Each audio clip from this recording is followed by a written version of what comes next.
partage un sentiment de joie parce que la plénière a compris qu'il fallait à tout prix travailler pour cette population qui ne vit que de l'agriculture. Et pour moi, c'est une satisfaction.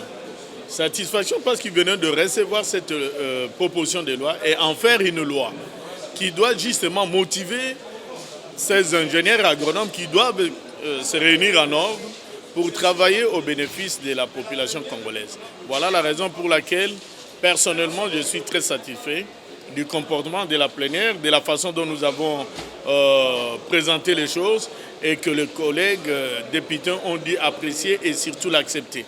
Son impact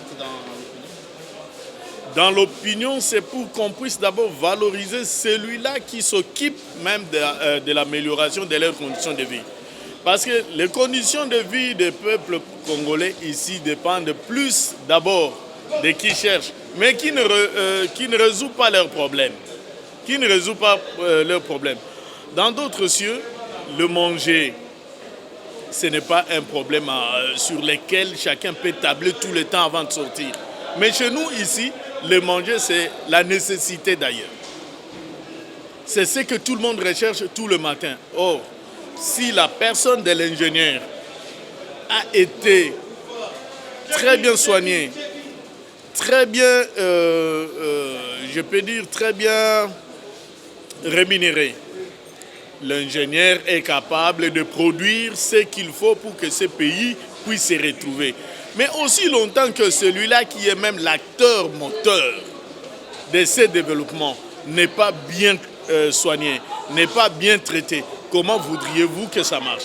Voilà l'importance pour laquelle nous avons proposé cette loi pour que la personne de l'ingénieur agronome et sa profession puisse être revalorisée dans ce pays et qu'il puisse être compté comme tant d'autres de professions pour que ceci apporte la solution qu'attendent les Congolais.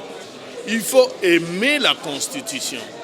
Si vous aimez la Constitution dans ces pays et que vous vous dites que nous sommes dans un état de droit, respectez notre Constitution. Nous l'avons dit. La Constitution de la République, à son article 36.5 ou alinéa 5, nous donne cet avantage de pouvoir nous organiser en ordre professionnel. Mais pourquoi vous allez ne pas l'accepter? Voilà.